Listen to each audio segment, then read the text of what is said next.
Assalamualaikum warahmatullahi wabarakatuh. Selamat datang teman-teman. Di video kali ini saya ingin sharing cara untuk menghitung harga jual buket. Sebelum teman-teman lanjut menonton video ini, saya ingin minta support teman-teman untuk mengklik tombol subscribe dan jangan lupa di like. Oke, kita mulai untuk cara yang pertama.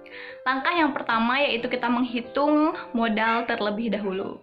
Untuk mempermudah, jadi kita list terlebih dahulu apa saja alat dan bahan yang digunakan untuk membuat buket.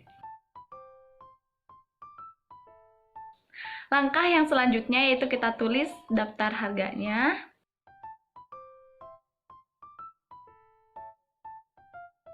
Oh iya, jangan lupa saat kita menulis harga modal bukan berarti kita menulis mentah-mentah harga barang tersebut. Ada beberapa yang harus diperhitungkan saat kita menulis harga modal. Yang pertama, ongkir. Mungkin kalau terbiasa untuk menggunakan free ongkir, jadi kita merasa udah modalnya kan segitu. Oh, tidak bisa. Jadi kita tetap harus memperhitungkan ongkirnya. Dan kita juga harus punya cadangan supplier. Mungkin biasanya teman-teman lebih memilih yang harga paling menarik gitu ya di marketplace. Cuman kita juga harus memperhitungkan beberapa kemungkinan. Contohnya barang di supplier langganan kita sedang kosong, berarti kan kita belanja ke supplier yang baru. Nah, kita juga harus tahu harga di supplier baru. Jadi yang kita tulis nanti di harga modal yaitu harga tertinggi di supplier. Contoh harga selopen di supplier langganan kita 10.000 per 5 lembar. Ini contoh ya. Tapi karena saking menariknya toko tersebut, jadi kemungkinan untuk barangnya habis itu kan sangat besar. Nah, kita cari yang memang supplier tersebut selalu ready stock yang banyak, tapi kurang diminati misalkan karena memang harganya di atas supplier langganan kita. Misal di supplier yang baru yang kita temui harga selopennya itu 12.000 per 5 lembar.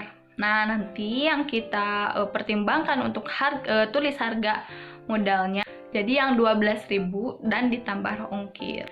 Jadi menurutku ini adalah cara yang aman untuk kita tetap nge-keep modal tersebut. Begitu juga dengan bahan-bahan lain, bukan hanya selopen, kayak pita, spunbon, foam, dan lain-lainnya.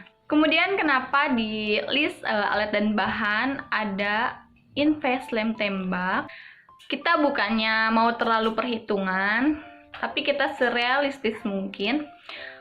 Karena banyak hal yang tidak terduga, apalagi lem tembak itu atau glue gun itu adalah kalau buat crafter itu senjatanya ya, kalau buat petani itu cangkulnya lah untuk membuat suatu kerajinan.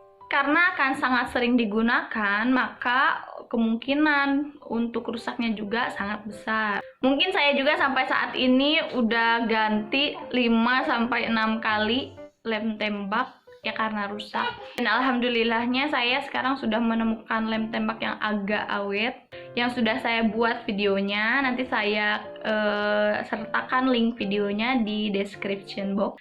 Oke, kita kembali lagi ke topik. Jadi untuk invest lem tembak tidak usah terlalu besar. Jadi kita masukkan nominal 500 sampai 1.000 per buket untuk invest lem tembak. Dan nantinya masuk ke cost khusus lem tembak. Dan siapa tahu kalau uangnya sudah banyak dan lem tembaknya belum minta diganti, kita bisa gunakan uang itu untuk mengupgrade lem tembak kita ke yang kualitas super. Oke, setelah kita menghitung jumlah laba yang digunakan, kita hitung laba yang diinginkan. Cara yang pertama yaitu jadi seolah-olah kita sedang bekerja di suatu perusahaan atau di suatu pabrik gitu yang gajinya itu setara dengan UMR. Karena UMR tiap daerah berbeda-beda, Saya mau kasih contoh perhitungan UMR untuk daerah Cianjur.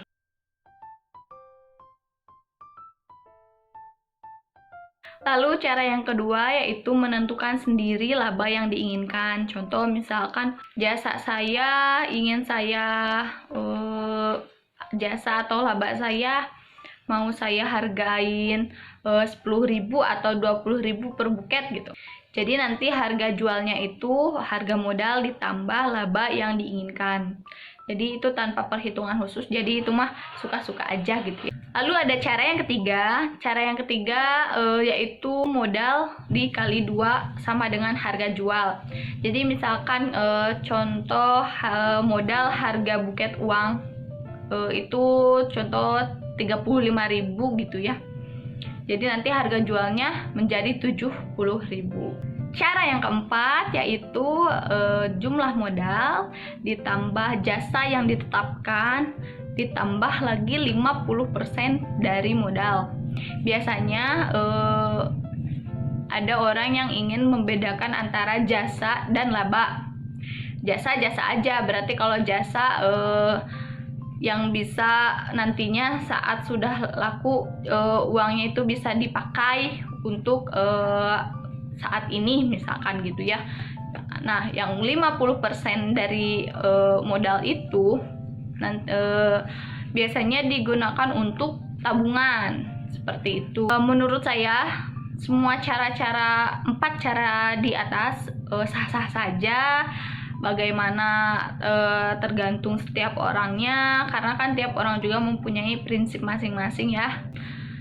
Dan kita juga tidak perlu khawatir untuk nantinya bisa merubah gitu ya, merevisi harga jual kita sesuai dengan kemampuan atau skill yang sudah kita miliki. Misalkan kalau kita sudah melakukan pelatihan wrapping gitu ya, otomatis kan skillnya juga bertambah. Nah, nggak perlu khawatir untuk meningkatkan harga jual juga. Karena pada dasarnya saat kita menjual buket itu bukan berarti kita menjual modal-modal gitu ya, menjual kertas, menjual stick gitu, tapi kita menjual seni. Jadi semakin bagus dan semakin lihai skill kita, nggak perlu khawatir untuk mempertahankan harga jual yang pantas gitu ya. Jadi daripada kita banting harga, lebih baik kita mengupgrade skill kita untuk bisa meningkatkan harga jual yang dimiliki. Karena kan bisa saja misalkannya modal tiap pembuket sama, misalkannya modalnya 35.000, 35.000, 35.000. Tapi kan hasil dan seni dari tiap tangan orang itu berbeda-beda. Ada yang hasilnya mungkin tidak sesuai ekspektasi, ada yang sesuai ekspektasi, ada yang lebih dari ekspektasi gitu ya. Nantinya juga kan harga jualnya juga akan berbeda juga, tidak mungkin sama gitu. Jadi intinya ada harga, ada kualitas. Oke, jadi setelah kalian menonton video 4 cara untuk menghitung harga jual di atas, kalian pilih metode yang mana?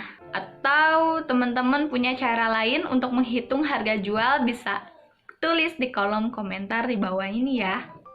Terima kasih sudah menonton video ini, semoga ada manfaat yang bisa diambil. Sampai jumpa di video selanjutnya. Wassalamualaikum warahmatullahi wabarakatuh.